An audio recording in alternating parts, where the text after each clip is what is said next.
A, B, C. A always be B, C closing. Always be closing. Okay.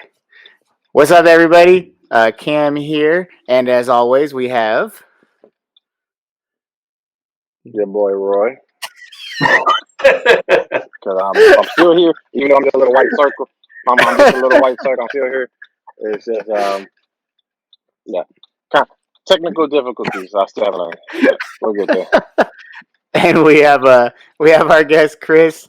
We got Chris. I've been talking to him for a little while now. As far as I met him on LinkedIn, Facebook, and then also in a mutual recruiting Facebook page, and he has a lot of insight to give us. And so I thought he'd be perfect for the show. And we finally got him on. And so I'm gonna let him kind of introduce himself, and then we'll kind of learn more about you, and then we'll go into what things you think would be really helpful to the recruiters out there. So by all means, Chris, it's all your show right now. All right, cool. So Chris Wessell, I am in upstate New York, near a couple hours north of the city. I have been a recruiter for a little over 16 years. It was interesting when I was talking to Cameron, and we're talking about how this podcast video, whatever, is targeted to military recruiters that are thinking about making a transition to civilian recruiting. The first employee I ever had was actually a former military recruiter, and he's the best employee I ever had to this day, hands down. We can go into the details. Cameron and I talked about that a little bit, but I'm jumping ahead. So became a recruiter in 2004 because I thought it sounded easy.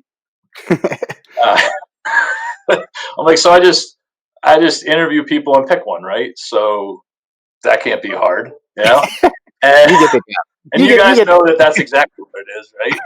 So like nobody sets out to be a recruiter. I went to business school, so I kind of could have gone a few different directions. But actually, I kind of messed around a lot in high school, and I spent a little extra time there because I was invited to return a couple of times because I apparently we had this whole scenario where we had 3 lunches. First, second, and third lunch, and you're supposed to either be in class in one and whatever. So, but I had friends in all the lunches, so what are you going to do? Between that and not necessarily wanting to get in too early, and sometimes wanting to leave at lunch and not come back, I may have overshot the mark on how many classes I was allowed to miss. This sounds like an explanation that I would do. Yeah, I knew that you could miss X number of classes in certain things, and there were, like, I think it was an English class, which of course was required. And as you'll see, I probably should take over again. But English, I showed up one day, and I think it was, let's say it was like 14 absences or whatever. Yeah. And she's like, well, what are you doing here? And I was like, well, I got like one left, right? And they're like, well, no, you already had that one, so like you might as well not come back because you failed it anyway. And I'm like, all right, well, then I'll leave then. So, I don't want to waste my time here. and that happened because I skipped a grade when I was in like second grade, right? Which don't do that to your kids. I'm not going to do it for my son. Yeah. Because I was in second grade and I came back from school break and I was in third grade, right? So now what happens? Second grade, they're like, oh, you're too cool for us now? You're a pretty smart guy? Third grade is like, oh, look at this kid. What are you, better than me? I'm like, great. Everyone hates me. Awesome. Everyone hates me. So then later when I was in high school, I had this logic that I was, I had this thought process that I have a bonus year, and then I overdid it. So anyway, I moved out when I was 18. I worked for a few years, a bunch of jobs at the same time, and I went to community college and got my shit together and transferred into actually a pretty good business school. Yeah. Just shows to show you that you can still reinvent yourself, right? So I was at a pretty good business school, and I wasn't totally sure what I wanted to do. But I remember seeing campus recruiters going around they'd have job fairs on site, right? Yeah. You guys probably do job fairs too, and or set up booths or what have you. So when somebody I was talking to about a career mentioned being a recruiter, my first thing that came to mind was going around to like college campuses, and basically I'm like, I go to college campus, you go to a career. You guys aren't going with this. You go, Oh, we know.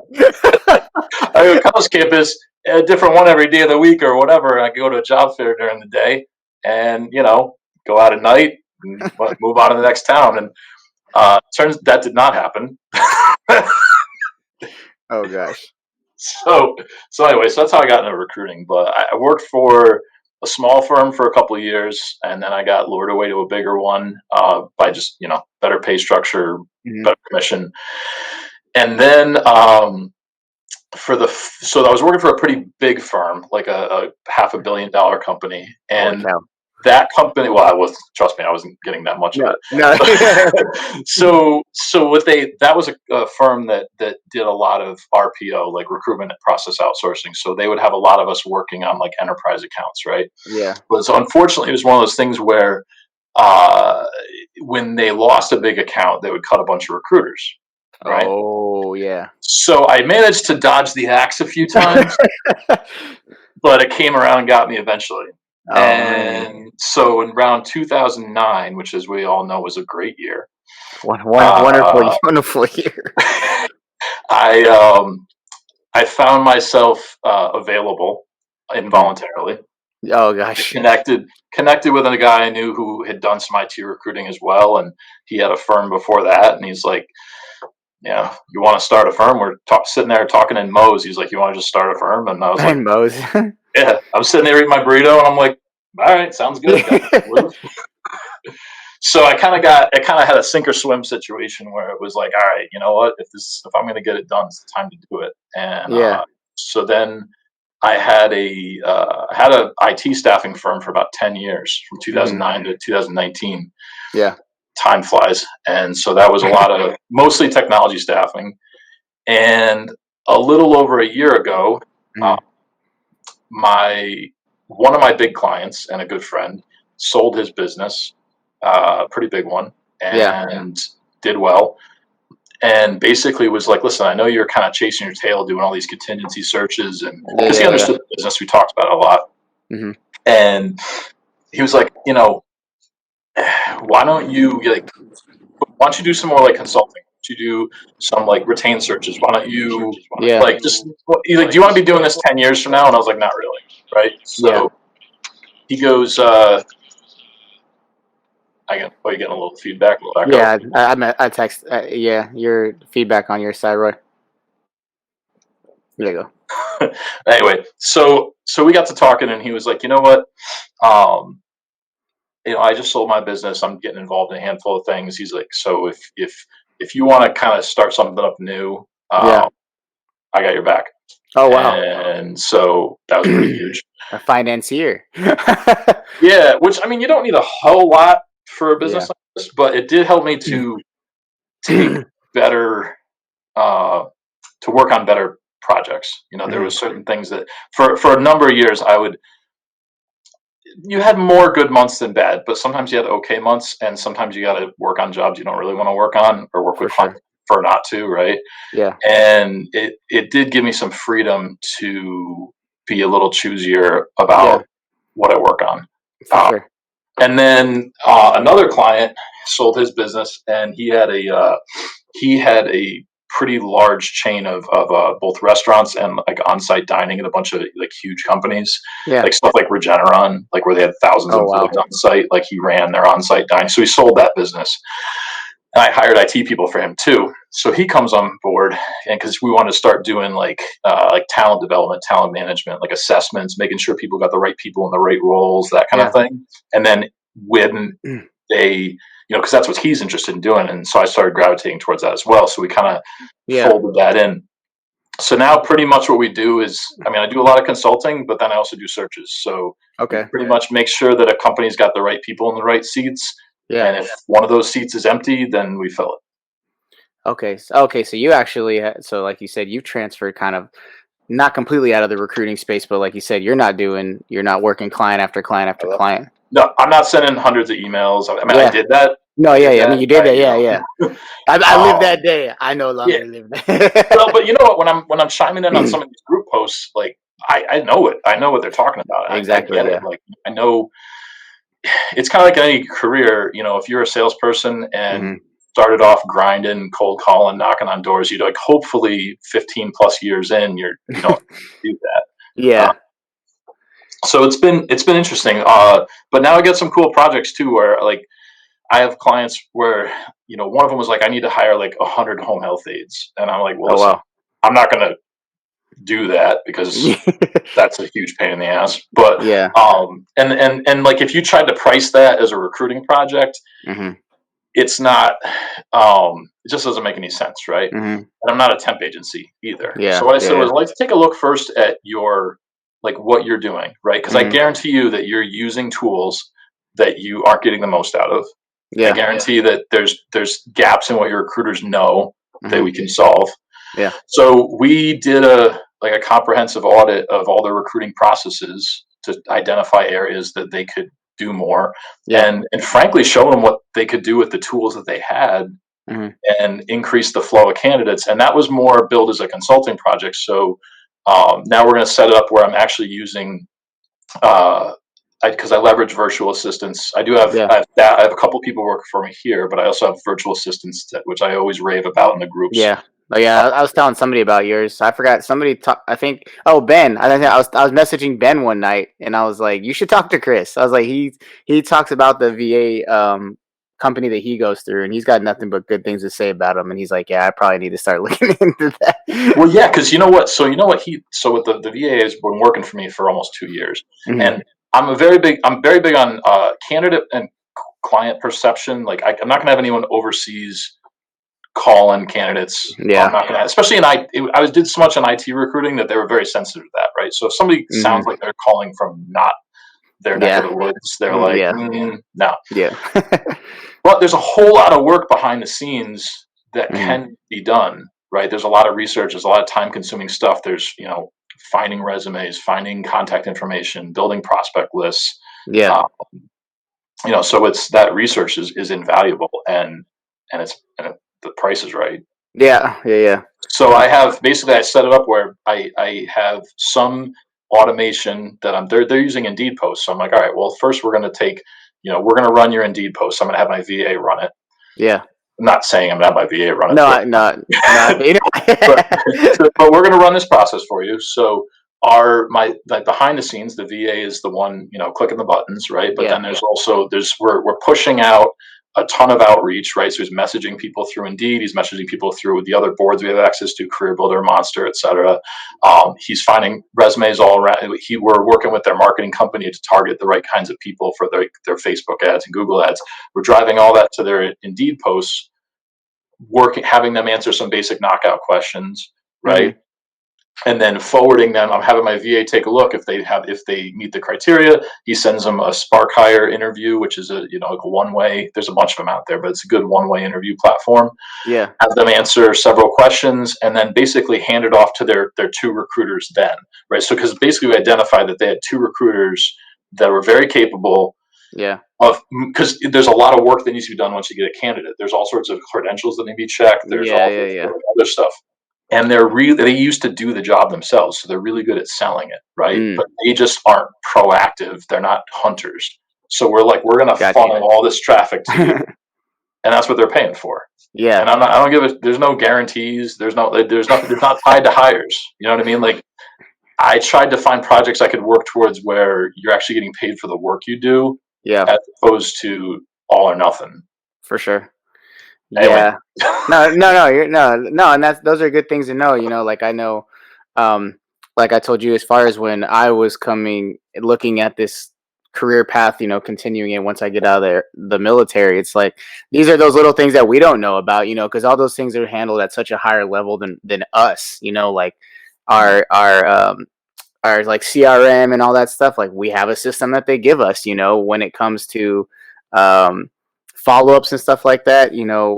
We have kind of a designated way that we do things. Most people know already what we offer, so it's really just us validating what they want.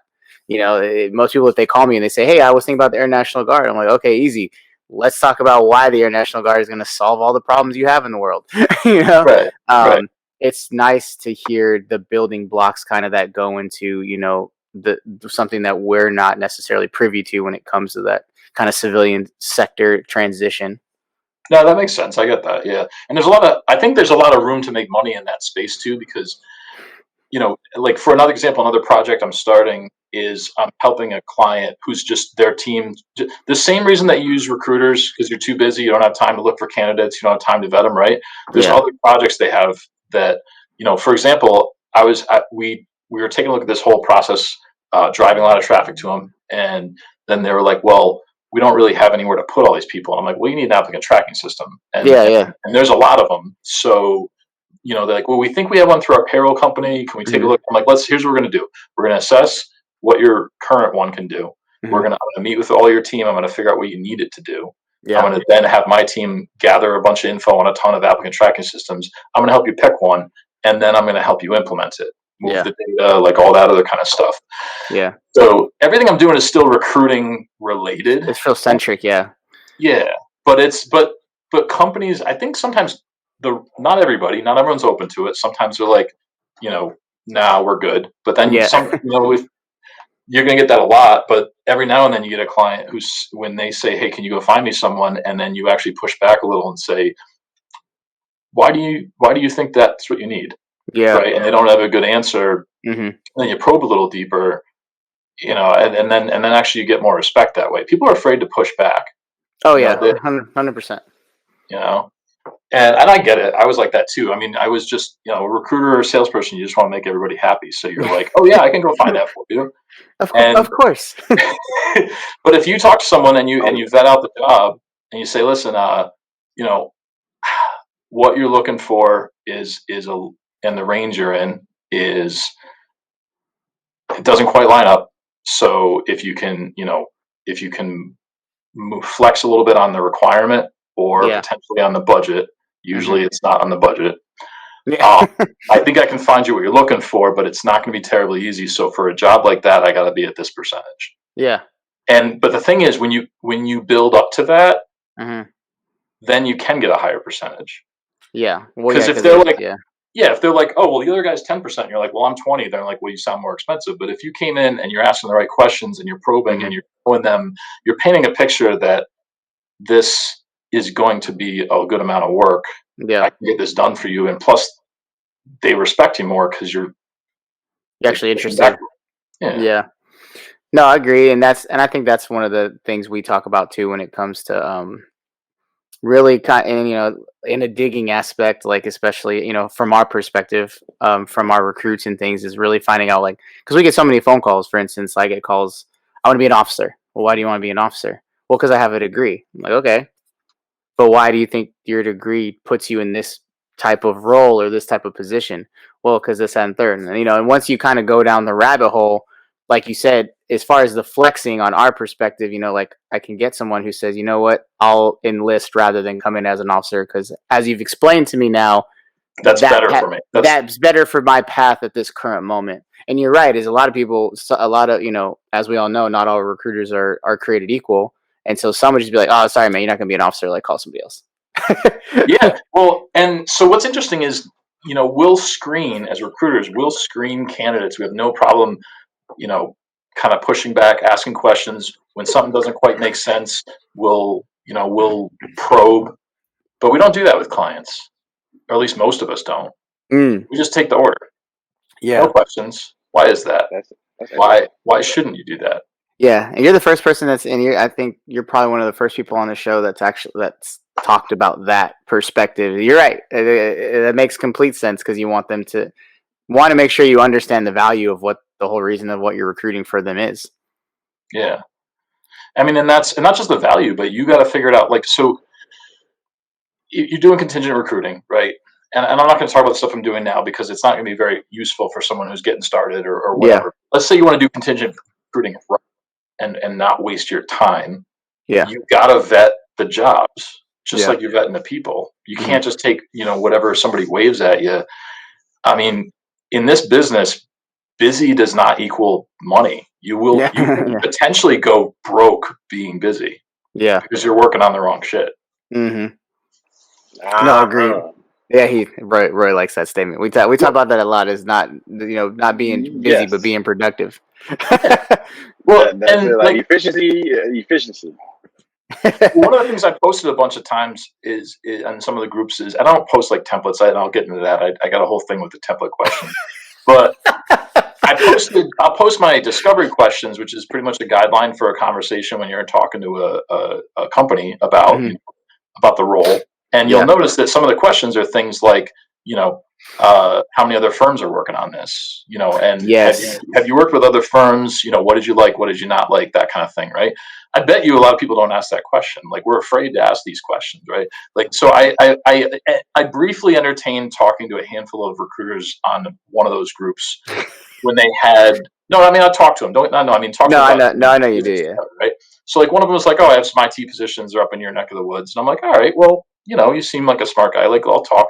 But he was early in the process and didn't understand all the things you need to ask a client, right? And this is sometimes why splits and stuff can fall apart because you've got a degree of control that you're missing, right? I'm not saying splits are bad. I'm just saying this is where it can go wrong. There's things that you need to make sure. There's bases that need to be covered. Exactly. Right. Yeah. So I was like, okay, so are you the only one working on this? He's like, oh, well, I don't know. I'm like, well, you should find out. And like, have other recruiters worked on this so far? Like, what's their history with that? And that kind of thing. No, I'll have to ask him that. Right. So like, but like, why are we afraid to ask that? Right. Why are you afraid to say, like, are you just so happy you got the job order that, and I'm not talking about pushing back. I'm not talking about being rude. I'm talking about asking grown-up questions. Like right. Be an adult. Because what are you going to do? You're going to work on that job. You spend a lot of time. You're going to find somebody. You're going to be super excited. You're going to bring it to them. And they'll be like, oh, well, we actually just made an offer to somebody. Or we got like, 5 other candidates or you'll start calling people and they'll be like, oh, XYZ company called me already. Yeah. But the ridiculous. Well, no, but so that's why I put the questions up there, because I do think, and I say every time I put them up there, if you're asking questions, you're the one in control of the conversation, right? If you're not sure what you should say to a client when you've actually engaged them and they want to talk to you about a job, they want to talk to you about hiring for them. I see too many people get in their own heads about like wanting to impress them with their experience. Right? They're already on the phone with you, right? So like, oh, well, what should I say to them? I'm not sure how to, like, no, just ask them about what they need. Right? They don't care. Trust me. Right. But if you ask questions and get them talking, you'll get what you need. Yeah. So, I know one of the things. Do you think it's? No, you're good. You're good. No, I was gonna ask, like, so do you think you gotta have like a good knowledge base of the company that you're working with to ask those detailed questions to, like, I guess, like, to be more informed, so you're more armed and prepared? Yes and no. So part of the document that I shared has questions about the company too. I think it's totally reasonable to come into a call with a company knowing just kind of on a high level about them, but I think you'll still impress them more by asking good questions about their company, because if you pretend like you know everything about their company, then you're kind of going to turn them off, right? Like, I think you should be prepared. I think you should have a general sense, like if they're in the news because they just opened a new plant or they just did like an IPO or like whatever, like you should definitely be aware of that. I mean, how's business, guys? Well, we just went bankrupt. So. Did you hear that we just laid off like 50 people? Or be conscious of like what's going on around you, right? So like you don't call like a hospitality company right after COVID started and see if they need anybody, and then you're like, they're friggin' serious. So I think you should have a sense of it, but I think that you'll impress them more by asking them good questions about their company. Asking them about, for example, not just how long they've been in business, how many employees there are, locations. That's helpful, right?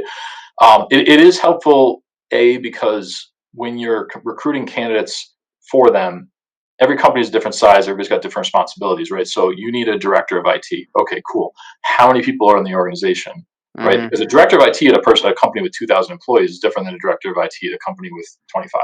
Correct. Right? Asking about like who the position reports to, and why, right? Because that's important. Everybody calls different jobs, different things in companies, right? So in one company, the director of IT might report to the owner. Mm-hmm. In another one, they might report to a VP who reports to a CIO, Yeah. right? So if you're trying to find someone who's in alignment, you got to have like a frame of reference for like the org chart. So when you ask about these questions, then if they ask you why and you tell them that's the reason why, then they're like, okay, I get it. Like, I'm not just trying to find you someone who knows the technology stack you're talking about. I'm trying to find someone who's been in the right size environments so that, you know, there's a logical transition there. Yeah, for sure. Yeah, you're not just like stuffing somebody who worked with 20 people and don't put them in charge of 500. Well, yeah, because then you're not just That makes sense. you're not just matching keywords. Plus, you're also going to get more credibility with candidates because For when sure. you talk to that, I'm looking for an IT director, and they're like, okay, you know, tell me about the company. Oh, well, they're whatever manufacturer and blah blah blah, and the job pays X. It's like, okay, but they also like they got options. So like, okay, cool, pays around the range I want to be in, but like, can you tell me anything about the job? Right? You don't have to know really much about IT, but you could tell them how many people are going to report to them and what their roles are. Like clients will answer these questions, but if you don't ask them, like I found that I don't think that they're withholding information. Yeah. I just think that if you don't tell them what you need, they're not going to volunteer it. So if you get given a job description and a contract and you just take that, they figure you're good. Yeah. If you ask questions, most of the time they'll answer them. And if they don't answer them, do you think it's going to be a good experience hiring for them? It's like being at the bar. Me and Roy always joke, you know, being a recruiter is just like being out at the nightclub or being at a bar, you know, it's talking to girls. It's all about the sale. Just having a conversation. Absolutely. And you know what you do too when you're at the bar talking to girls, and I don't unfortunately have to do this anymore at this point. None of us do. but I once did. And you could be one of two. You could be that person who just beats a dead horse all night and just keeps going, trying for that one that just is not into you.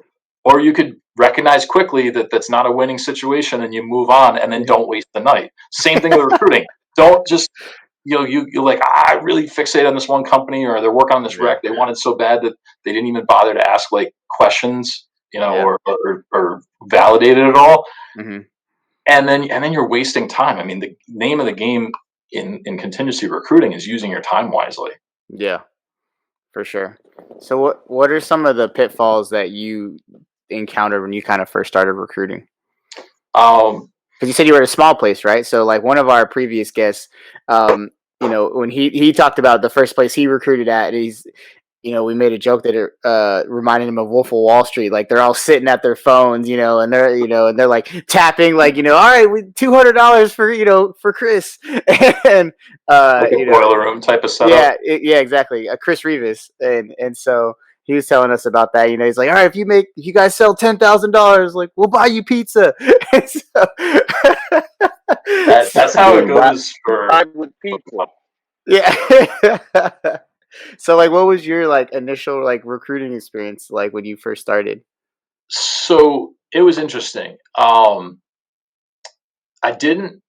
was a really good experience. The company I worked for was relatively small. They were a division of a bigger like technology company, but the recruiting team was literally the woman who hired me, and then shortly after we hired like one or two other people. Oh, okay.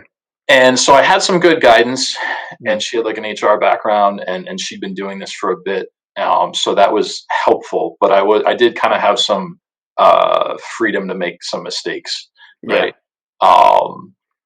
One thing I would say I learned early on was the importance of not assuming that situations stay the same.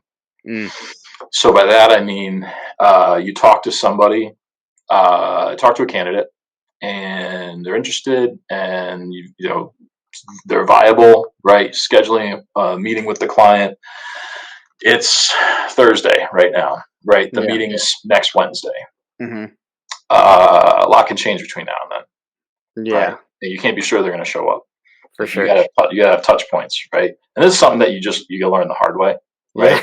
When they don't show up, and you're like, oh, and then your boss is like, well, when's the last time you talked to him? I'm like, oh, last Friday. And like, what's wrong with you?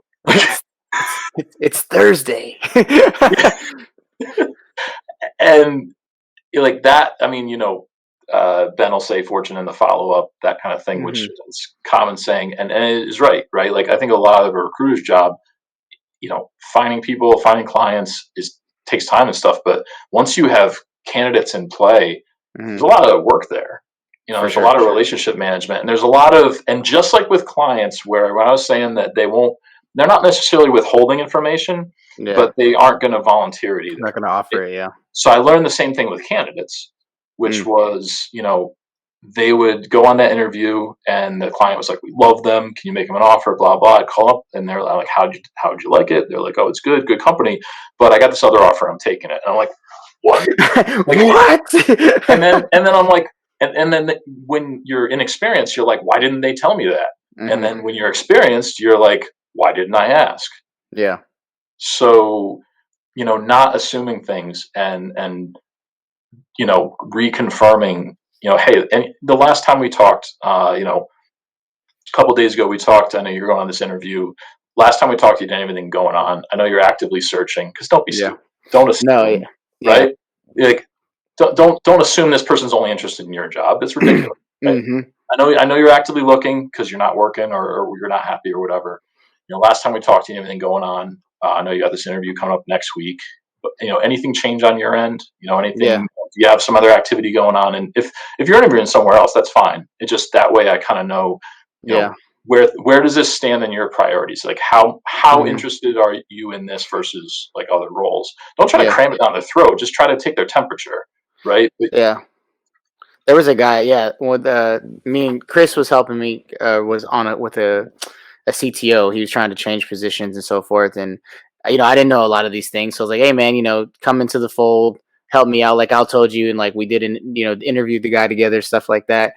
And that's exactly what he did. Is he ran through these questions and he said that, he's like, how many recruiters have you talked to? How many companies have you sent your resume to? And he was like, oh, I'll email all that stuff to you. And when he emailed it to us, it was a list of like 25 different companies, and so they were like, oh crap, this is less of a how many places can we find you and how many places have you not already contacted? And these are all questions that most of the time on the client side or on the candidate side will get answers, but they're not going to they don't know what you need to get the job done. The candidate doesn't know how much you need to know, exactly, or, unless you tell them, and the client doesn't know that there's details that you need unless you tell them, and so that was probably like a big professional development thing for me, from being new and wasting a lot of cycles on that, to getting to a point where you're like, oh, all right, not going to do that again. So I know you had told me before about your friend who was a veteran who like got out. Can you tell them about your friend? Absolutely. And I think you should talk to him too, because he's an awesome recruiter. I need to. And he's actually working. So good dude, Pat Clark. I got to connect you guys. So, when my former partner and I sat in that Moe's and we're like, all right, let's start. For the first, probably, I would say year and a half, maybe almost 2, it was just me and him just grinding it out. All day and night, right? The train's moving. I didn't have kids, family. He just had a baby, so he needed to be out of the house, and so we were in the office like all hours, basically just getting it done, and we did well. It was good, but we had absolutely no time. I was living on like McDonald's and like energy drinks and Hot Pockets. And it wasn't Hot Pockets because we didn't have money. It was because we didn't have time to go eat anywhere. We basically like pop something in the microwave. I got another call. Home. Like, all right, what's that? So we were like, we got to hire somebody, and a good friend of ours who was in mostly like defense recruiting, who also lives around here, this guy Bobby Hanks, who sometimes chimes in on some of the groups in some of my posts. He, besides being in the recruiting business, he also had worked in the bar business for a long time, and he actually was really smart. He created a separate company to lease bouncers to bars locally to help shield them from liability, right? Because big part of temp is protection from liability for the customers, right? Correct. So it was pretty smart that he put that together, because he spent a lot of years as a bouncer and working in bars, and then he was working as a recruiter, and then he was like, wait a minute, I guess he's something, right? Yeah. So we were like, listen, we got to hire somebody. And he's like, listen, I got this guy, Pat. He's been working for me as a bouncer. He was a military recruiter. He's just a hard worker. He's a good dude. And he was like my partner and I, where he just, we were the types to just, go out, have beers after work. We had a dartboard in the office. We had a pool, like air hockey in the office. We would just, joke around, but like, it was very much an office of guys. Yeah. Right? the playhouse. So he's like, Pat will fit right into that mold. Right. So we're like, all right, cool. Let's give him a chance. Right. And this guy is the hardest working person I've ever seen. It's funny because I learned later that I'm not a very good manager.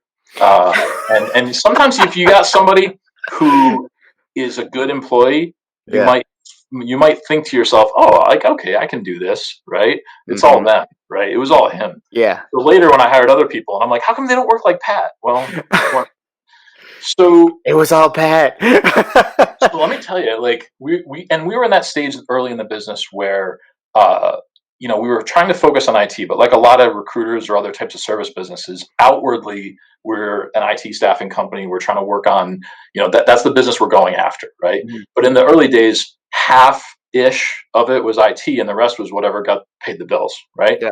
So like when a food manufacturer locally needed like 30 people for their warehouse for temps to like cover a strike or something like that, we were like, yeah, we'll do that. Like we wouldn't advertise it, right? And we're not gonna but we were like, yeah, we'll take the money though. Exactly. And I'm telling you, like, so as you know, people with a military background are very mission oriented, right? This got to get the job done, right? Yeah. To achieve the mission. And everything you can think of. I mean, he was calling people left and right, but so there's a chain of convenience stores up in the Northeast that they're everywhere, called Stewart's, and they're everywhere. So he's going in everyone that's out in that neck of the woods, and he's like putting stuff up on like the cork boards, but he's also like talking to people. He's like, "Hey, you working? Blah blah blah. Yeah. Like, what's going on? I need some people to a warehouse. I'll bring you down there right now." Right? Yeah. Like he was like roping up people and like bringing them there, like right? Cattle. Like, hey, look, I brought you a batch of 10. Choose one. and it's because like, I don't say he didn't know any better. He didn't know any better in a good way. Like he didn't know not to do that. So he was just like, I just got to get it done. So I got to find people. You working? Come with me, right? Yeah. and here's a person who I could never be any harder on him than he could be on himself. By a long shot. That's right? How I am. Not that I would want to be hard on him, but I'm just saying, like, if something wasn't done, if a goal wasn't achieved, or if something like could have been done better, I mean, you just basically, he would already be beating himself up so bad over it that most of the time I was like, listen, dude, it's okay. Like, don't jump. It's all right. Yeah, it's right. Yeah, so I mean, we'd be like, we fell short of a goal or something like that. It wouldn't even be like a matter of hey, well, here's how we can do better next time. It would already be him being like, and I'm like, no, dude, like you did great, but like let's do better next time. Yeah. And I mean, that kind of work ethic I've not seen matched. Yeah. Extremely intelligent and just get it done any way it needs to get done. Yeah. So, question for you, and this is something that I've been wondering, because like I know, when we talked, you asked me like kind of like what my expectations were and what am I doing and things like that. So when someone first starts out, I know a lot of on these forums, people are like, how do I start sourcing, or how do I start finding people, And obviously a quick question a lot of people ask as well, what type of recruiting are you going in? Are you doing healthcare? Are you doing IT? Are you going to do what niche are you doing? Yeah, what niche? What's the niche? Everybody's a boutique and everything's a niche now. And so my kind of question for you as far as advice wise is like, where do you start with those things? Like, like I look on LinkedIn, I look at the job posts, and and I've messaged these companies, or I find the people who should be in, decision maker roles, stuff like that. And it's, and And I've noticed even with myself, there's all those jokes online is like, stop messaging people and trying to sell them on something. And I'm just like, God, I don't know how to proceed because I feel like I look like one of these people because I get, I'm not even that big of a fish and I get at least 15 messages a day with somebody trying to sell me something.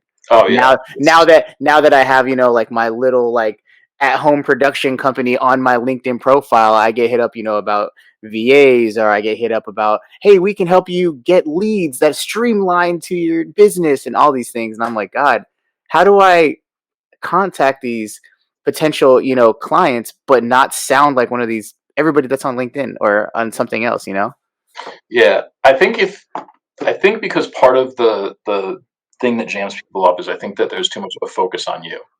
Yeah. And not enough of a focus on the recipient. Mm-hmm. So, I'll get all sorts of spam, and you will too. You do. That is like just this long intro. You're like, I got to scroll to see like what you said. Like, let me introduce the company. Here's what we do. Blah blah. Nobody fucking cares. Yeah. Do you think I know the name of the company that did the roof on my house? No. No. But they do a good job. Yeah, I got the guy's number, and if somebody wants it, I'll give it to him. But do I never remember like the name of his business or like necessarily where it's located or his logo? No, did a damn good job on my roof, right? So, what I have found still works when I'll reach out to companies if I see they have an opening and I'm interested in working on it is I cut to the chase and start off with, hey, I see you have a network engineer opening. Do you have enough candidates? Like, do you need more? Like, where do you stand with that, right?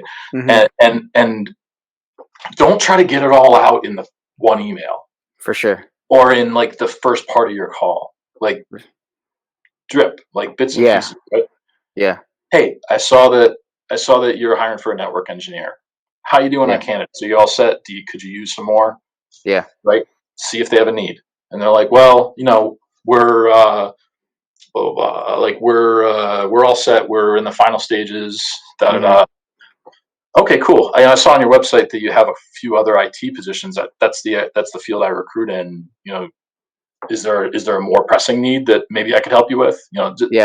Just put it back into their court, right? Yeah. And then gravitate towards whatever they sell them what they want to buy, right? Not what you want to sell. And if they say, I'm not going to guarantee, but I could pretty much guarantee they're not going to interrupt you and if you say, oh, hey, do you need network engineering candidates? And they're not going to reply back with, well, are you an IT staffing firm? What's your specialty? No, they're not going to fucking do that. I've never had that happen. Yeah. Never. And I've done this a lot. Yeah. So ask questions. Yeah. That's like I said before, you're in control when you ask questions. Like, obviously, I'm not in control of this podcast because I'm talking a lot and not asking anything. So you are. but when you're trying to sell or you're trying to recruit, and the same thing with candidates, right? If you just lead off with, I have this position, what are they going to do? How much does it pay? Where is it? Blah, blah, blah. They're in control of the conversation. Ask questions. Stay in control. Right? Lead the conversation. You can do it because guess what? They're both conversations with people. Yeah. It's not different. So I think you got to simplify and think about what does the customer care about? Not what do I care about? Don't worry about your own ego. Nobody cares how long I've been hiring for whatever. And frankly, I've recruited for a lot of positions. I filled a chief compliance officer with like specialty and like Medicaid expertise for a nonprofit a few months ago. Never did a search like that before. Oh, 140K job, like 30K fee. Yeah. I have that's not my niche. Yeah. Did it. Right. So I guess don't get jammed up so much in what you feel like the customer cares about. They don't care about your website. They don't care about your company name. They don't care about really like much of your story for the most part. If you approach them correctly and you start off the conversation with a question that it speaks to their needs and just flow with that, you're going to have a good conversation. I mean, I'm not going to say they're going to say yes. Of course. But they'll probably engage. And do you find yourself doing LinkedIn messages, or do you find yourself like doing like the email, or at least your VA probably doing email scraping, finding email addresses, or are you doing phone calls? Like, what do you what do you feel is a good tactic? I know we had Shally on here, and he was like, phone call, email, and then he does that back and forth for a couple times, Sally's awesome. I've been following. These are some people you talk to, and people like him I've been following my entire career. And Yeah. So that's everybody's going to do it a little bit differently. Yeah. It depends how hard I'm prospecting, right? For sure. If it's kind of a drought, and if I made the mistake that everybody does of not tending to your pipeline because you're working on a bunch of deals, you're like, all right, cool. I just had a great month. I just closed like 3 placements. Yeah. All right. And then you're like, okay, what's next? Hey, Bob, I know we haven't talked in 2.5 months, but yeah. So everybody falls into that trap. So sometimes you're in that position where you're like, okay, today is like all calls. Mm-hmm. And then there's other times where, to try to avoid that, I try to work in a few a day, a dozen or 20 or so a week. And that's when I'm working on a full load, just because I don't want to, I have, one of the things my VA does is I have certain companies and types of jobs that he populates a spreadsheet in our shared drive of their openings, and I review that like regularly. I have him check it weekly, because that tells me I got to call that guy. I got to call that person. So I work off of like some of that. There's probably 130, 140 companies in total that I've hired for in my career. Mm-hmm. So a lot of them are still around or still relevant or whatever. And I make sure I got a whiteboard up in my office with magnets all over it to stare me in the face. And I have the date of when I talk to each of them on there. And I'm looking at it, because these are this reminders in your face, right? It's, if it's a CRM, it's fine, but like, it's not in your face. So that's why I put this whiteboard in. I'm like, every company that's like a past client, I mean, there's a lot of prospects. You could fill up 1,000 whiteboards of prospects. Yeah. Right. But if you've worked with somebody before, you've hired for them before, they've paid you before, you better friggin' stay in touch with them. And like, so when I do the prospecting, I realize that it's different if you're brand new, but like my priority is usually on making sure I've touched all those. But as far as like cold outreach, I favor LinkedIn, because it's probably how I found the person in the first place. So I'm already there. Yeah. Right. Like if I'm looking at a position and I see that they're advertising, I mean, the HR person might be advertising it, but okay, it's a software engineer position. This is the director of software engineering. Yeah. I'm already looking at their profile. Why wouldn't I just click the button? Right. Yeah. I already have my VA grab that stuff and put it in our CRM. I do that later. Right. He's running behind, picking up pieces while I'm doing stuff. Yeah. I also like that in LinkedIn, you can see if they saw the message. I mean, you can do email tracking and stuff like that too. But I do try to move the message off of LinkedIn once there's some engagement, because I do think that LinkedIn's messaging is really cluttered, and it makes it kind of it's really hard to follow up off of. My email is a little more structured. I got folders, I got follow-ups, I got things flagged. So I usually start it on LinkedIn or call them. Gotcha. So it kind of depends. Like, and when I say like I call a lot, but I guess my point is, in some scenarios I'll start with LinkedIn because I found the person, I'm looking at their profile. Why wouldn't you just take the extra 2 seconds to click message and send them a message? Yeah, you're already there. For sure, and I think that's a big question. The past clients got to call them all. Definitely. You've got their number. Why wouldn't you? Yeah, right. And so I think that's a big question, because like I told you, people, we already have the candidate. Like, as far as military recruiters, we have like our one candidate that we serve, so that's easy. So I know a lot of recruiters have asked me, as I've gone kind of through this, as we've gone through this podcast and we've talked to you guys, they're like, how do these guys find clients? Like, how do they find candidates? And so I think for a lot of recruiters who are transitioning from the military to civilian, that can be a daunting task to them, because now they're like, because like you said, we feel like we then have to sell ourselves to these companies, like, hey, please work with me. and you do, in an essence, but at the same time, like you said, as long as you make sure that they know you're here to work with them and for them, most of the time that time is respected. Right. Can you help me with what I need? Exactly. Right. Like, if I need, and it depends, and then you can't make them need you, right? Correct. You can't, right? So you either can help them or you can't. But you know, if I just moved into a neighborhood and I don't have a plow guy yet, Yeah. and a plow guy calls me, I don't give a shit what his name is or any of that. But if they're like, hey, Chris, I see you just moved. Okay, so their establishment. I see you just moved into the neighborhood. Congratulations. Just wondering if you have somebody set up to plow for you yet or not. Yeah. If I need them, I'm going to say, okay, great, because they addressed, oh yeah, I do need a plow guy. So yeah. awesome. If they lead off with, listen, hey Chris, I've been, you know, and not even, oh, I see you just moved in the area, right? Because that shows that they paid attention and they know what's going on with you. Yeah. Like with a company, I saw on the news, you're doing a lot of hiring. Congratulations, opening a new location. You need a lot of people. I can help you. Yeah. But if that plow guy calls me up and says, hi, my name's Bob. I run a plow in your neighborhood. Been in the business 15 years. I mostly specialize in brick capes like yours, blah, blah, blah. Get to the point. It's just so, like, when you take the recruiting dynamic, because remember, this is people talking to people and people fulfilling needs, right? Yeah. So when you take the recruiting, it's no different, right? And then when you think about the example like the plow or like the roof or whatever, and then it sounds silly because it is silly. Yeah, because it is silly. For sure. No, that makes a lot of sense. So I think that if you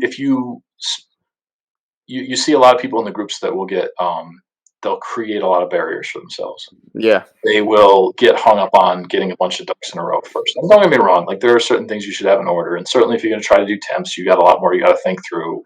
Yeah. I don't want to do temps. I've moved away from it too. Trust me, now is a good time to not have employees. Yeah. and you know, Ben will say, yeah, get on the phone, which I agree with. Yeah. But it's not just that. It's don't worry so much about their perception of you, whether or not they think you've been in the business long enough. Like you don't know what they care about. Exactly. No, that's for sure. And it's like it's that age old saying, like nobody knows that you messed up unless you tell them. And nobody knows that it matters if you've been in the business long enough until you bring it up. Exactly. And even then, they don't necessarily care. You know, you come out of the military world, and you were a recruiter in the military, and you go into the private sector, and you know, you reach out to someone, and you know, hey, I see you're hiring for a warehouse manager. Have you found the person yet, or is that do you still need someone?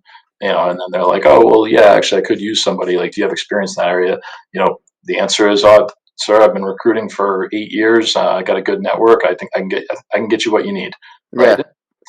Answer the question the way you want to answer it. Don't like, you know what I mean? Like, was that military recruiter recruiting warehouse managers? I don't know. Did I address the question but not fully answer it? Like, no, you see what I'm saying? It's all about the wordage. Yeah. So to end, now you got to tell us about the end of your story now, which is the warehouse. So I guess the hangar or the hangar. Sorry, the hangar. So I guess that's kind of this is where good relationships and good business can pan out, right? So I alluded to a bit of it earlier, where basically, you know, I had a longtime friend, and here's an interesting thing too.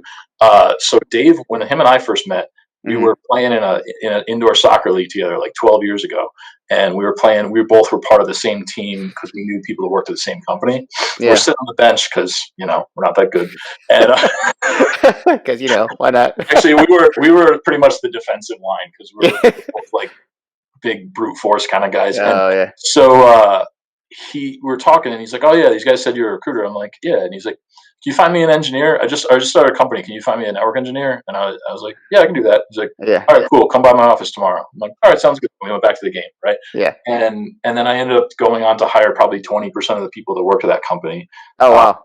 And then it was like pushing $100 million company by the time he sold it. Manufacture fiber optic network components, but he so I hired a lot of people that I've been in and out of these buildings. This used to be the headquarters for that company, and they moved out after it sold. So basically, they're his hangars. Yeah. And so as soon as the company moved, and actually they're still in one of them, but because they converted a few of them. So the reason that they're in hangars in the first place is because he was also, besides being a Navy nuke originally, because he's a veteran as well, and he was a pilot. He had an aircraft maintenance company too for a bit. Gosh. And so when he started the electronics company, he started it in the hangar that he had his aircraft maintenance company in, and then that, of course, the other business grew much more. So they ended up taking over these like couple of hangars. So that website I sent you, hangar743.com, is the hangar there, and I got a couple of World War II functional World War II fighter jets out there, a couple 100 feet from my desk, I guess. Yeah. But yeah, now I mean, he celebrated by buying a B-25 when he sold the company, and so that's what's surrounding me. So, and I'm in a very fortunate position that people I have done good work for have taken care of me. Yeah. In turn, and I've been in a position that I know is not common, but I also know that, you know, I'm just some punk kid who skipped school a lot when he was younger and used to like skip school and smoke weed, and barely graduated high school and almost went to jail a few times. And it seems, you know, it's funny, as the more and more recruiters I talk to, I feel like there's just like this spirit animal for all of us that shares the same thing. We're all like, yeah, man, you know, high school, barely graduated it, your life, barely passed it, you know. But we just kind of like Kramer fell like ass backward into good. But you know what ends up happening is when you get into like these types of businesses, well, number one, they fit us well because we're mavericks. We don't care what anybody thinks. We're like, you know what, either we got nothing to lose, or we don't care what we don't care what people think, and that serves you well, right? And then you get some success, and then, you know, now I partnered with former clients who've done well, and it basically wanted to bring me along on the ride as they grew into like bigger things, and that just came from just doing a good job. And at the end of the day, that's just making the calls, sending the emails, doing it right, doing the follow up, asking the right questions. Yep. And it's just doing the work. For sure. No, and that and I think that's a thing that a lot of people realize when you're recruiters. There's no substitute or education when it comes to just hard work. Yeah, and you don't have to. Yeah, and it's work, and it's hard work and smart work, right? Because like we talked about, you can waste your time if you're not careful. For sure. But yeah, so I mean, it's pretty cool, and I have like a, you know, I still got to work though.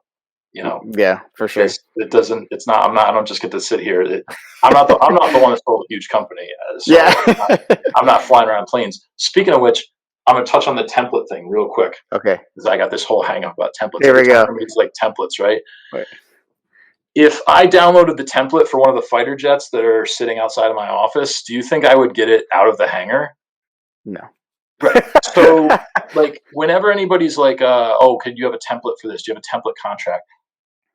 Just because I give you the tool doesn't mean you have any idea what to do with it. Like, I share my questions because I think that those are actually like, I'm saying, ask these questions and you will have a good conversation. Yeah. If I give you a template, all you're going to do is turn around and send to somebody, and you're going to think you did a good job. And yes, sometimes people asking templates maybe know more than others, right? Maybe you are an experienced recruiter, but you just really need a retained template because you've only done contingency. Yeah. But most of them don't do that. They're just like, "Yo, can I get a template?" Yeah. And I'm like, and then like I'll have people, they'll message me like privately, you know, "Can you send me a template or whatever?" And then they get mad when I don't. And it's not even like I'm selling them or anything. No, I'm not helping you by sending you a template. I'm really not. And like the only reason I'm on any of these things, I'm not getting paid for any of this. Yeah. Right? The only reason I participate, the only reason I even like, if I even seem like I'm giving someone a hard time, it's because I'm trying to help them. For sure. Right? Tough love. Yeah. And I'm like, listen, you want my advice or you don't, but you asked a question, so, you know, open season. For sure. I am not doing you any favors by giving you a template. Yeah. No, for sure. And I think, and even I have received some templates from some people, but it's like, but you're right. I read it and I was like, okay, I don't like this. This doesn't work for me. If I'm going to represent myself this way, I need to add this to it. And not everybody's going to do that. No, you're right. You know, some people are just going to change the name on it, add their company logo, and it's good to go. You know, right? Do you want to enter into an agreement with a company when you probably don't even know what like? I'll talk to you about how to build a template. Like, I mean, and I don't need to because Ben knows that, right? Like, I would talk to someone about the elements that you need in a good agreement. Yeah. But just sending you a template is so out of context. For sure. You know? So, agreed. Plus, I mean, quite frankly, mine are kind of battle tested from learning a lot over the years, and you don't have the benefit of the lessons that came with it. So like, you're just not going to understand what you're working with. For sure. No, I agreed. But yeah, I mean, so as we approach the the end of the episode, Roy had to leave because he's dealing with some of his people might have got COVID. He was like, Chris won't shut the fuck up. I gotta he talks so no. I appreciate. So you never know when we do the episodes, as you probably already know too, is how the conversation is going to work. And just because we're recruiters doesn't always mean we're all it's going to work well. But we've been fortunate enough that every guest that we've had has been great, and the conversation goes really smooth. So I appreciate that. Normally this is the time where people, if they were in some type of other business, they push kind of their little push statement for their business. If you want to, you can, or if there's something else. I'm gonna hold off on that only because we're in the process of doing a little rebranding for going into the next year. So it's not really important. It's not important to your members or whatever, or viewers. But yeah, I guess, it was kind of good conversation. I didn't know we were necessarily going to end up going down the route that we did naturally of like asking good questions to make sure that that you not only get good job requirements, but using questions as a way to guide yourself through the prospecting process. Yeah. But, here we are. So no, and that's how if it was one of my old trainers said, if they're not telling, you ain't selling. If they're not telling, like if the other person is. Yeah. If they're not telling you stuff, then you're not selling anything. You got, like you said, keep them talking. Yeah, keep them talking. Learn something. Find out what they need so that you can give them what they need, not what you want to sell. Yep. So we appreciate you, good sir, as always. I'm gonna set you up with Pat. I gotta get you guys talking. He's a good dude. Because here's the other thing. Speaking of which, for the path of like he was a former military recruiter, and then he worked for me in a firm. He took another gig outside of the business that he couldn't pass up. But then when he moved back to the area, he went to go work for a software company as an in-house recruiter, right? And a lot of times in-house recruiting jobs, they like somebody who had an agency background because they figure they're going to be hungrier, they're going to have experience working with a lot of like environments. So he worked there for a bit, and then he took a gig in the last, I guess, year or two where he's working with primarily Department of Defense type of positions. So it's contracting to them, right? So he's in the private sector, and he's getting a lot of value because he knows the turf, right? Like he came from the military, so now he's thriving because he's in the private sector. Technically, he's not a military recruiter, but he's making a great living. Working within his knowledge base. Yeah. No, for sure. And I think that's a lot of recruiters looking at that. Or like I did health professions in the military, so a lot of health professions recruiters want to slide over and do the same thing on the outside. So, but no, appreciate you, sir. I'll talk to you soon. And if you have any closing remarks or anything, or good to go. I hope you had fun. I already said plenty. So, as always, scare money, don't make money. We will talk to y'all later.